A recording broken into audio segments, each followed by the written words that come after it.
আমার মেয়ে এখন ১.৫ বছরের। এখন সে অল্প অল্প কথা বলতে পারে। সন্ধ্যার দিকে বলছে আম্মু হাম হাম। তাই আমি সন্ধ্যার সময় ভাবলাম ওর জন্য হালকা পাতলা কিছু নাস্তা বানাই। ও আবার পিঠা খেতে অনেক বেশি পছন্দ করে, তাই ওর জন্য বানালাম তেলের পিঠা। হ্যালো এভরিওয়ান, আসসালামু আলাইকুম। আজকে আমরা সন্ধ্যায় নাস্তা হিসেবে বানাবো তেলের পিঠা আর চা। তাই আমি জলদি জলদি চলে গেলাম রান্নাঘরে। গিয়েই আটাটা চিনি দিয়ে গুলে তাড়াতাড়ি ওদের জন্য তেলের পিঠা নাস্তা বানানো শুরু করলাম। দেখুন, এখানে অলরেডি আমি তেলের ভিতরে পিঠাটা দিয়ে দিয়েছি। পিঠাটা অনেক বেশি ফুলছে। তারপরে ওদের বাপ মেয়েকে ডেকে ওদেরকে খাওয়ার জন্য অল্প কিছু পিঠা দিয়ে দিলাম।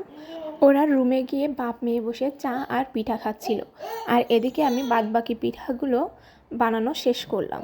বানানো শেষ করে এসে আমিও রুমে বসে ২-১টা পিঠা খেয়ে নিলাম।